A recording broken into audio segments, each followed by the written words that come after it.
Good, very sleepy Saturday morning. It is Alistair, aka that pesky social worker, coming to you on the morning walk. This one who is just ready to go this morning. This morning's video is not going to be very long, just because yesterday's was quite lengthy.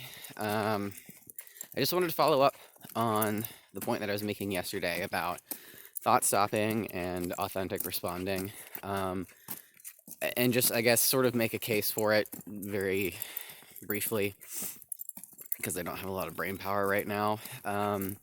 So as I said yesterday in the video, I'm a straight shooter. Like, I don't like to sugarcoat things. I believe that there's diplomacy and there's tact, but when it comes to being honest with people, particularly about mental health, you got to be transparent.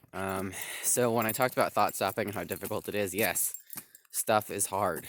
You will make mistakes. It is a difficult skill to learn, but that doesn't mean that it's impossible. It is. It just requires conscious thought, and it requires you being willing to maybe face up to some stuff that you didn't really want to face up to before. And the interesting thing is that the more you're able to engage the clutch, the more you're able to push pause, the more you're able to, disengage from the power source for a second and think, okay, do I need to gear up? Do I need to gear down? How do I need to adjust where I'm at?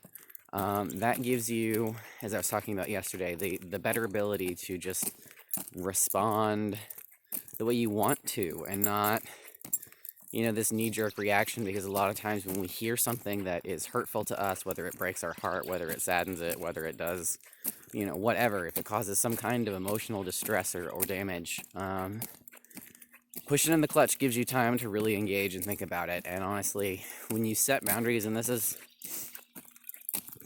something personal I'm doing that I'm going to recommend, if you find yourself in a situation where you are upset with somebody, don't talk to them immediately. I say this as somebody who's an out loud in the moment processor, that normally when stuff comes up, like, we're talking about it in the moment. But especially when you receive,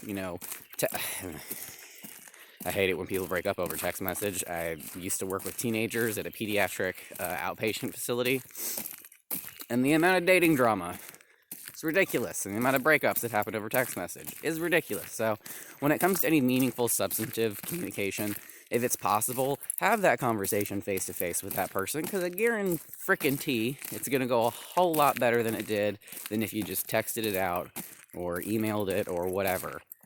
So direct communication. So that's the chain of events. Thought stopping. Engage the clutch. Pause. Reflect on how you want to respond.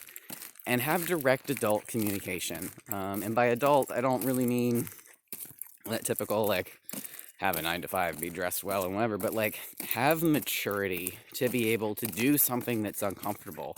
Place yourself in a situation that makes you vulnerable, and see another person in their vulnerability, because that makes us really uncomfortable. And societally, we need to get more comfortable with seeing each other be vulnerable, because that's how we learn, that's how we grow, that's how things change, that's how we just become better, by being vulnerable, by opening ourselves up. So that's my mini soapbox this morning. Hope you all enjoy it. Grace and I are going to take the rest of the walk down to the beach, and I will talk to you tomorrow morning. Bye.